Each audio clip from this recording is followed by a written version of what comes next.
This is Nick with Build Brothers Roofing. Started my digital inspection at 16319 Scarbery out here in the Ramona, San Diego States. We're starting our inspection underneath the eave of the house. So your eave is always going to consist of, typically it's going to consist of your fascia board, your rafter tails, and then you have your starter board.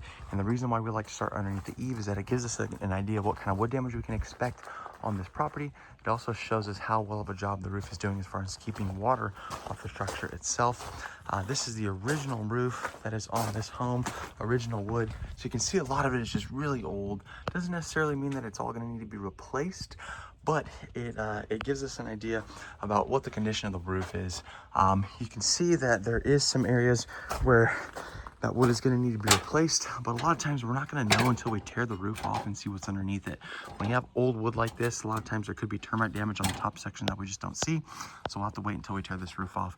You'll also notice that we have shadow board here in the place of drip edge. So drip edge is a piece of metal that hangs off this wood, helps that water run off the metal instead of the wood itself. That became industry standard around 25 years or so ago. Instead, we have this shadow board that's also acting as a tile riser, but the problem is that a lot of times water gets underneath this tile and it'll butt up against and get caught behind this shadow board, causing damage to the wood beneath it. So we're gonna work our way up to the roof itself. Here we have a concrete flat tile roof. Tile looks to be in pretty good shape. I don't see a whole lot of broken tiles that are on this roof. I'll point out a few of them, but that's always going to be standard. Again, the tile is in good shape though, right? So concrete tile typically gets stronger as it ages. So this will be a perfect candidate for what we call lift and reset. You can see somebody came by and opened up these valleys. Love to see that. We want water and debris to flow freely off this roof.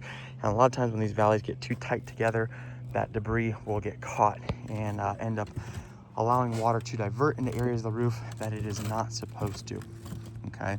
But again, this is the original tile roof. You can see there are some chips on these corners. A lot of times these are just defects on the tile itself. That's the weakest part of the tile. And as the house settles over time, sometimes it'll move a little bit and those corners will end up chipping. But again, we have some cracked tiles over here, some more tiles that were cracked over here that have been replaced. But that's all standard maintenance when it comes to the roof. You can see some of these mortar caps were redone. Not really doing much at the time. This is the original mortar on it. So all these mortar caps are gonna need to be replaced when they go ahead and replace this roof. I pulled a couple of tiles on this section that were already starting to slip a bit. But again, you can see how we have these cracked tiles over here.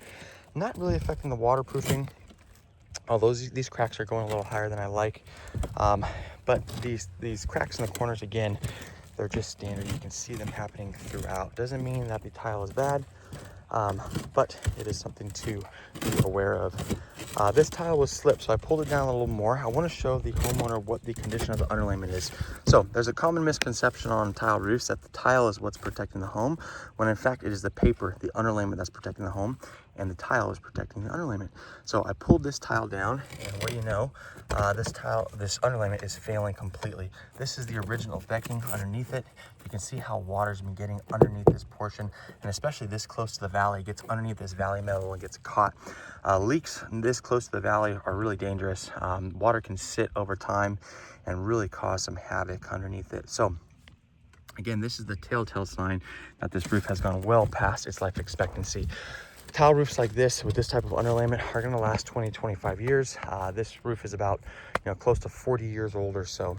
So this property has definitely got its money's worth as far as the roof goes. Again, move this tile just to show the original underlayment that's underneath it, and you can see just how smooth this underlayment is. You can also see how brittle this stuff is. This stuff is crumbling in my fingertips. Fresh underlayment is going to be very thick, very gritty, very granular to the touch, and this underlayment is none of that. So you'll also notice that the sealant around all these penetrations has worn through as well. Water and moisture is going to be coming down these pipes and getting into the structure itself. So all these signs point towards the fact that this roof needs to be replaced. Now again, we talked about the tile on this roof being in good shape. And we can go ahead and reuse this tile and do what's called a lift and reset. We're going to lift these tiles up.